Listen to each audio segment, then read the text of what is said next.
अच्छा, कभी ये सोचा है कि कोई हॉरर स्टोरी हमें इतना डराती क्यों है? क्या सिर्फ भूत प्रेत की वजह से, या फिर कहानी सुनाने का जो तरीका है उसकी वजह से? आज हम ठीक यही करने वाले हैं। एक कहानी को लेंगे और उससे परत दर परत खोलकर देखेंगे कि कैसे सिर्फ शब्द हमारे अंदर एक गहरा साइकोलॉजिकल डर पैदा कर सकते हैं। तो चलिए इस रहस्य को सुलझाते हैं। और कहानी की शुरुआत होती है बस इस एक लाइन से, तीसरी सीट कभी खाली नहीं थी। जरा सोचिए, सिर्फ ये एक लाइन हमें सीधा उस खौफनाक माहौल में खींच लेती है जहां से शायद निकलना आसान नहीं होगा। ये सिर्फ एक वाक्य नहीं है, ये एक तरह का वादा है, उस डर का जो कहानी के अंत तक हमारे साथ बना रहेगा। तो कहानी के पहले हिस्से पर आते हैं, एक घातक निर्णय। यहां से सब शुरू होता है। हम देखेंगे कि कैसे बस एक पल की खामोशी 3 दोस्तों की किस्मत को हमेशा हमेशा के लिए बदल देती है। यहीं से उस ट्रेजेडी की नींव रखी जाती है जो आगे चलकर सब कुछ तबाह कर देगी। तो ये हैं राघव, समीर और ईशान, 3 दोस्त, बल्कि मुंह बोले भाई।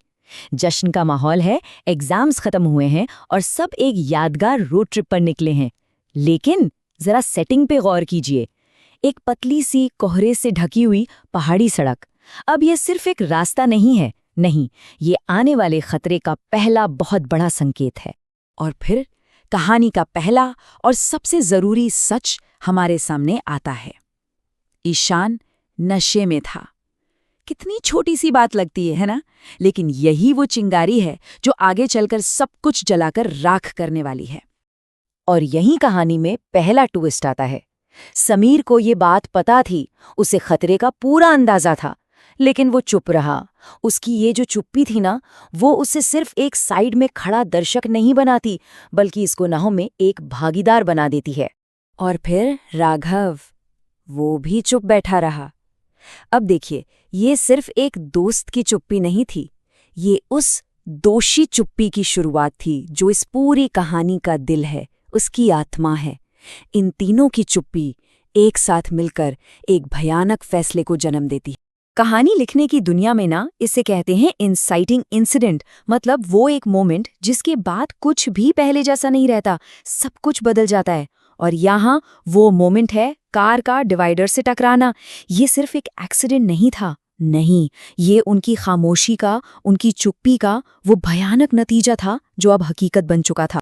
चलिए अब कहानी के दूसरे और ज्यादा डरावने हिस्से में चलते हैं, डरावने साये की शुरुआत।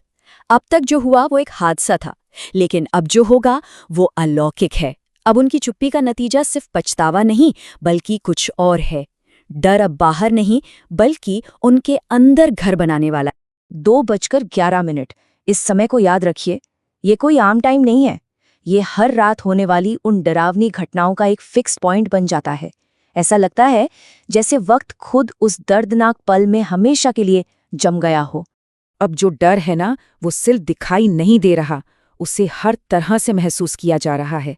सोचिए, एक कुर्सी अपने आप हिल रही है, सूखे फर्श पर गीले कदमों के निशान, कहीं से एक धीमी टूटी टूटी सांस की आवाज आ रही है, और फिर कोई फुसफुसाकर उनका नाम ले रहा है।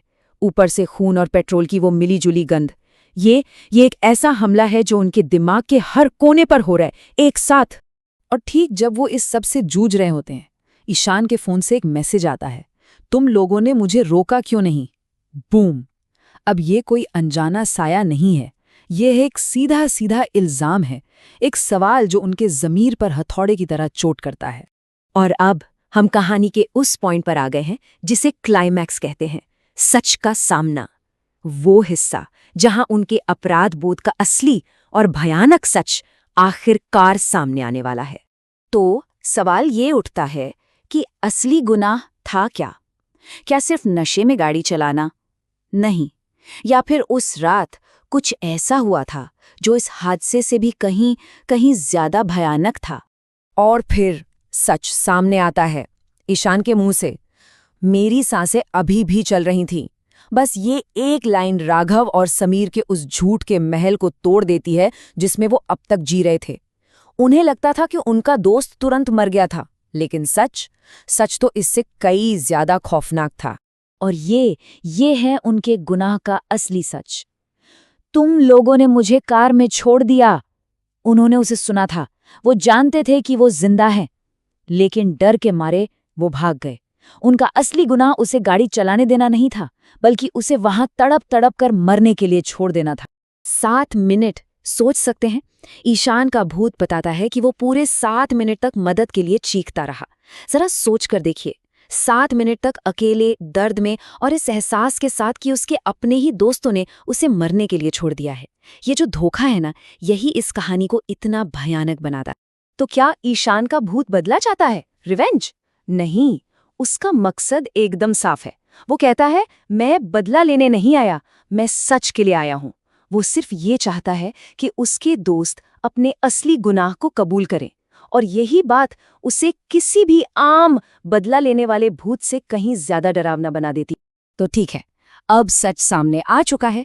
अब कहानी हमें ये दिखाती है कि ये जो 2 दोस्त बच गए हैं, वो इस बोझ का सामना कैसे करते हैं, और यहीं से उनके रास्ते हमेशा के लिए अलग हो जाते हैं।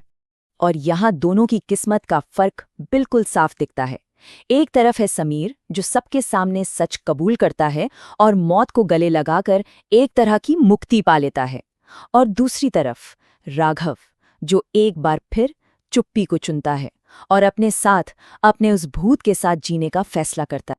तो चलिए अब हम कहानी के अंत पर आते हैं। एक शांत, डरावना साया। ये अंत बहुत अजीब है, क्योंकि यहाँ कोई साफ सुथरा समाधान नहीं है। यहाँ शांति और डर दोनों एक साथ रहते हैं। ईशान का भूत बताता है कि उसका साया क्यों बदल गया है। वो कहता है, क्योंकि अपराध बोध तुम्हें नर्क से ज्यादा सजा देता। और ये लाइन कहानी की मेन थीम को सामने लाती है कि अंदर की सजा, मतलब जो गिल्ट है, वो किसी भी बाहरी सजा से कहीं ज्यादा भयानक हो सकती है। तो कहानी का अंत हमें एक बहुत अजीब सी शांति में छोड़ता है। देखिए, राघव जिंदा है, उसकी शादी हो चुकी है, वो एक नॉर्मल जिंदगी जी रहा है, लेकिन उसे भूलने की इजाजत नहीं है। ईशान का भूत अब उसे तकलीफ नहीं देता, वो जख्मी भी नहीं दिखता, लेकिन हर रात ठीक 2:11 पर वो तीसरी कुर्सी आज भी हिलती है। ये एक याद है, एक रिमाइंडर जो कभी नहीं मिटेगा। और इस कहानी का जो सार है, वो इन आखिरी लाइनों में छिपा है। कभी कभी माफी का मतलब आज़ादी नहीं होता, इसका मतलब सिर्फ ये होता है कि डरावना साया शांत हो जाता है। तो आखिर में कहानी हमें इस एक सवाल के साथ छोड़ जाती है, क्या जिंदा रहना भी एक सजा है? क्या राघव को जो जिंदगी मिली वो एक रहमत है, या फिर समीर की एक पल की मौत के मुकाबले ये एक ज्यादा गहरी, जिंदगी भर चलने वाली सजा है? और इसका जवाब शायद कहानी में नहीं, बल्कि हमारे अंदर है।